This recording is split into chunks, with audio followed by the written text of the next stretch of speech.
Hello everybody and welcome back to Middle-earth. This is Count MRVHS and today we are taking a closer look at the Beorning Chiefdom and their campaign in particular. We've already done a video that focuses on the military side of things, the units that the Beornings can train and the types of battle formations that work for them. Today we're going to look at the campaign more broadly, and as you can see, this is a fairly small faction. In fact, I think this is one of the most straightforward factions, both in terms of the battle and in terms of the campaign. And it's kind of a nice change of pace from some of these more sprawling factions like the Reunited Kingdom, Doudna Bar, Harad, even Rune to some extent, or Dale. The Beornings have a very focused campaign.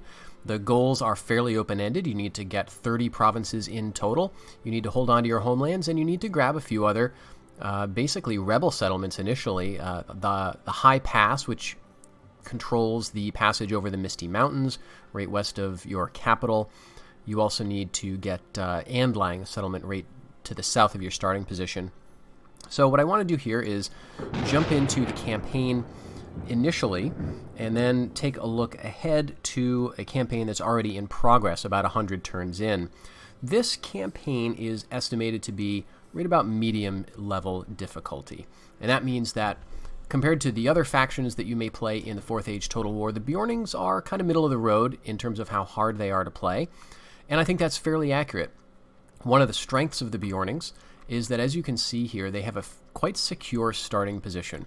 You've got this quite formidable wall of the Misty Mountains to the west of where you start, with only a few passes over them. All around you, you also have the Greenwood, formerly known as Mirkwood, with very few paths in between them. And that essentially means that you are only going to be attacked from a few very predictable places. From the south, up the river, potentially over this pass, but you can see this begins with a very strong starting rebel army that takes a long time for the AI to attack, so you're not going to face any danger from here for quite a long time. You can also face attacks from the north, and you are very likely to, actually, as we'll see shortly. And over on this side of the world, you may expect attacks from here, but it's fairly predictable, unlike a faction like, say, Rovanian, which you have to defend everywhere. There's no choke points. It's kind of a nightmare. The Beornings have a fairly leisurely approach, and you can make it even a bit better because there's an opportunity for you to spring a lot of strategic ambushes given all the forest cover and the trees that surround the natural paths leading to settlements here. On the flip side, all this tree cover means that you are susceptible to ambushes as well. Enemy factions can send a stack in here, just leave them in the woods, and you can be marching along to build a watchtower or something and find yourself ambushed. So it's very embarrassing when that happens. I always like to be on the giving end of ambushes rather than the receiving end. So to that end, I recommend making use of emissaries. These are the diplomats, essentially, of the 4th Age. They're very cheap upkeep. They do not have as good line of sight as spies, but you can train them pretty much everywhere initially, and it's easy to keep them around. You're going to want them anyway to get trade deals going with all the factions that border you, and it's a good idea to use them to sort of scout ahead of routes that your army plans to take, just to make sure there's no unwelcome surprises. Now, of course, when you do build up to the level of markets where you can train scouts, which is what we call spies, then definitely do that. You start with a scout right here, but he's going to probably die of old age before you can train your own scouts. At least in my case, that was the way that it went. So I was using emissaries for quite a while. So first considerations here. Well, you have 3 settlements, and right off the bat, you're going to be looking around and trying to determine where to expand. Again, you're going to need a total of 30 settlements, so there's a long way to go. Your goals are mostly over here. Again, you need Oldford, Framsburg, which is up to the north of your capital, initially held by Dale, Andlang, which is rebel-held, Langwyke, which is also held by the rebels, and the High Pass Stronghold, which we already saw. So one approach to a Beorning campaign could be the typical one for a lot of Total War games, which is just snap up some rebel settlements and then build yourself up and take on those enemy factions. You can certainly go that route. That's usually the way I go, to be perfectly honest. I'll make Langwyck my first target because it's closest, and also because Langwyck is likely to be under pressure from a Doudna Bar to the south. A Doudna Bar starts down here. Of course, they're going to be at war with the Reunited Kingdom early on, but they do expand quite quickly into the Brown Lands with a settlement at Mid-Deeping, and from there they can go up to Langwyck, they can go up to Thrimfeld, and so it behooves you, I think, to take this soon and start building it up. Partly that's because the Beorning settlements have very low population all around. 1,300 here, which is not too bad, 1,900 here, but over in Holt, only 900.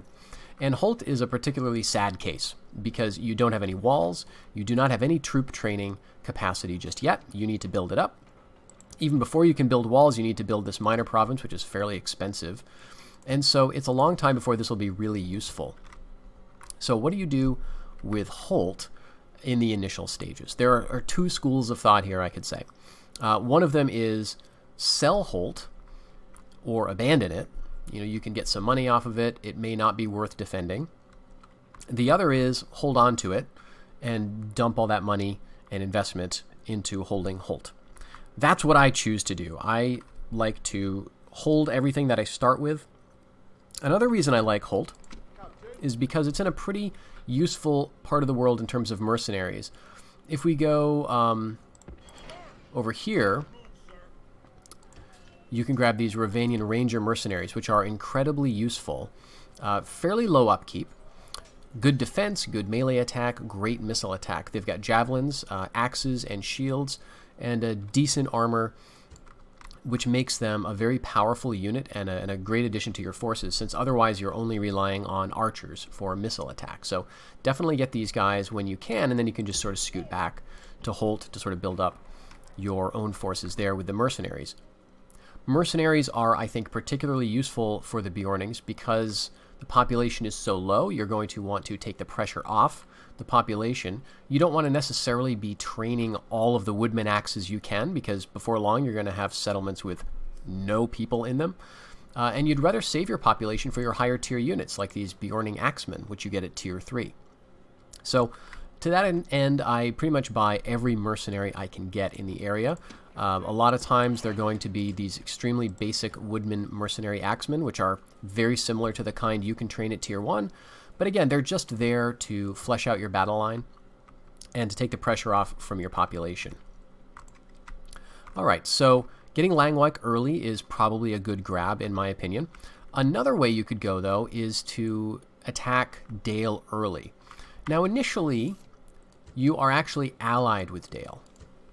You have a strong alliance with them, which includes trade rights and military access. Now, on paper that looks really good, and you may feel even more justified in just expanding south rather than worrying about the north, but that would be a mistake, because before long, Dale is going to attack you.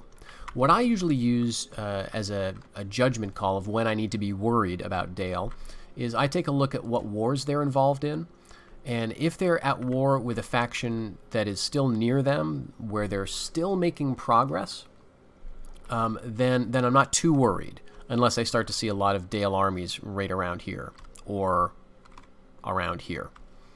If their armies are not threatening me, and they're still involved in wars that are taking up their time, and again, this is where emissaries are helpful. You can just send them around these cities and see where Dale has conquered.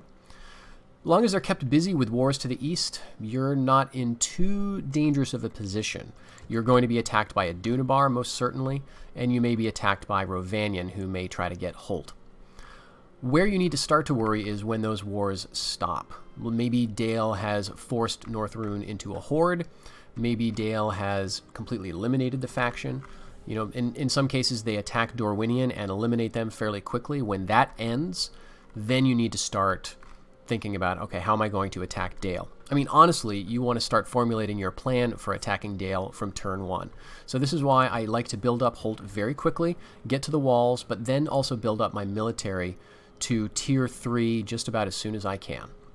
Now, in order to do that, you're going to need to take some time off and build economy buildings as well. But the military buildings, as you can see, there are only 3 tiers of them, so it's not going to take you too long to get to your best units, which are very helpful, as we saw in that other video. Tier 1 just gets you woodman axes.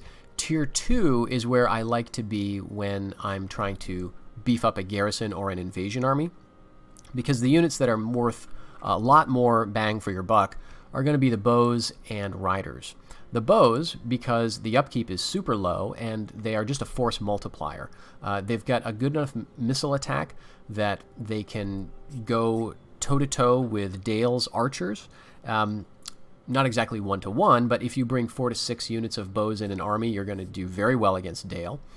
And the riders, because again, they're fairly cheap in upkeep, fairly small unit size so that your population is not pressured, and they've got decent defense and stats and charge, which means that they are quite handy against a lot of units. Again, 4 to maybe 6 units in an army of these guys is quite good. I start building up a strong force in Holt, get all the mercenaries I can. You're probably going to have to defend this for quite some time before you feel strong enough to send it on the offense. But in the meantime, in the western side of your realm, grab Langwyck. Maybe you can grab Fairfeld before Rohan or Doudna Bar does. And then see about consolidating. When the war with Dale comes, it's very straightforward to go up to Framsburg and head to the east. So now what I'd like to do is load up a Beorning campaign that is already in progress. And we're going to see where I am as of the 4th Age, year 403. So that is, let's see, you start in 356. So that's just shy of 100 turns, I guess. And this is how my campaign has evolved in that time. So as you can see, I've taken Framsburg, and I've taken all of these settlements of Dale. Pretty much all of their starting position, with the exception of the fort of Karnan. And they did build a military camp here, but that's going to starve out, or they're going to sally, and I'm going to crush them pretty soon. So with my conquest, I did pretty much just what I described. I initially went down to take Langwyck, and I did manage to nip over to Fairfeld. But apart from that, it was just a holding action in this part of the world. Doudna Bar came up through the north, and you can see some heroic victory markers here as I was able to keep beating them back. And so far, they haven't been an insurmountable problem to me. For Fairfeld, I'm actually surprised they didn't attack. Rohan has been a good trading partner with me, but Doudna Bar never attacked Fairfeld. And I think that's because the way the borders work. In Total War games, it's not so much the settlements, but it's the province borders that the AI is looking at. So even though Fairfeld is really close to Mid-Deeping, which is a city that Doudna Bar has, they're looking at the border with the Greenwood Vales, which borders the Brownlands, and that has a settlement of Langwyck. So when I see Doudna Bar, they're marching through the Anduin Vales, or the Greenwood Vales, up to here. Once they took this, if they did take it, they may then circle back around and take Fairfeld, or maybe press on to my capital. So in any case, I'm happy to have Langwyck be the place where they die, essentially. Over here you can see I still haven't taken Thrimfeld. Now I didn't mention this in the first half of the video, but Thrimfeld is probably a mistake to grab early on. Rovanian tends to go for it, and as you can see, it also shares a border with the Brownlands, which Doudna Bar is likely to have. And so if you take your Holt army and go down and rush Thrimfeld early, yeah, it's a rebel settlement, but Rovanian now can attack you in 2 places, and so can Doudna Bar. So how are you going to defend this? You're going to need essentially 2 armies, or 1 army that you constantly have to shuttle back and forth. And then if Dale decides to attack you at the wrong time, it's just going to be a bad move. When Dale attacked me, my first moves were basically to take Framsburg, which was pretty straightforward, and then gradually head east along the border of the Greenwood. At that time, I had enough troops in Holt. You can see that I have the ability of training basically my full roster here, and I'm reserving that for things like the Beorning Axemen with their fear, with their armor-piercing weapons, and my Woodman Riders and Bows. I had a large enough force here that I felt confident enough to take Dale, or at least threaten it. And I was hoping to do sort of a pincher movement. And I did, but it took me a couple of pushes to actually be able to take this. And that was mostly because of the dwarves. So this stack here is a stack of Dwarven Long Axes, which is one of the most intimidating units in the mod. Just take a look at these stats. 57 defense, 20 attack, They're kind of a spear unit, so their cav it will just die against them. They've also got warhammers, dwarven axe throwers, but it's just a nightmare to deal with. So when I first besieged Dale with my army from Holt, this dwarven army, attacked me, and there was just no way that I could defeat that. So I had to retreat and then think about how to accomplish this. Well, to this day, I have not fought a dwarven army. The way I actually managed to take Dale itself was by forts. So these strategic camps that you can build with your generals in the field were invaluable. And as you can see here, this dwarven army cannot reach the city of Dale because my fort is there. So I had another army come up from the west, march down through these settlements that I'd already taken. I grabbed Esgaroth, plopped a fort here, had a fort over here, and then was besieging Dale from this side of the river. So the dwarves could theoretically have marched around, but the forts held them back, prevented them from getting to Dale, and I was actually able to starve the garrison out. Now you can see I just took the settlement like last turn. So the dwarves may do something at this point, but the dwarves, like the elves, are a fairly passive faction. The only time I see them leaving their lands is to defend their allies, and they've been fairly aggressive with that so far, so I needed to use these camps to kind of hold them off. Now, for later game, I would love to take Erebor. I would love to take Moria as well, Dwerodelphir. It would just be kind of a cool achievement, but I'm not sure how I'm going to handle that, to be perfectly honest. There's not a lot of units in here. There's only one right now. Population, as you can tell, is extremely low. So I could probably swarm them, but these units, these armies that are in the field are just going to be extremely hard to deal with. Elsewhere, you can see that I'm at war with Rovanion, and they've been a fairly challenging opponent. When you face them in sieges and in forested maps, it's not too bad. A lot of your units get bonuses to fighting in the woods, but on the plains, their horsemen are very dangerous. These Rovanion March Wardens are very tough, and this siege assault that's going to happen shortly, my army, I think, can take it, but it's a little frightening. One of the things that is advantageous, though, to invading Dale is you get these wonderful units, these retainer armored spears that we took a look at in the battle video for the Beornings. You can see the upkeep for these is much higher than any of your native troops, but they are very valuable, very strong. You're not going to lose a lot of men, so unlike your normal troops, you're not going to have to send these guys back for retraining after every battle, essentially. So they're a great buy, and once you basically take over this part of the map, I think you can feel pretty confident about your odds. So that's where I am currently. Feeling pretty good. I'm only at 11 provinces, so I'm going to need to do a lot more conquering to get up to 30. But it's looking pretty good for me. So I wanted to give you that snapshot, hopefully to encourage you.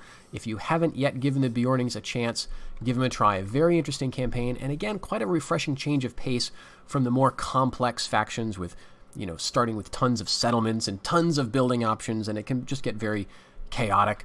With the Beornings, it's much more straightforward. You can kind of take your time a little bit, put together an interesting but scrappy army, and send them to defeat much superior forces, at least on paper. So, until next time, have a great day, everybody, and I will check you out in the next one. Bye-bye.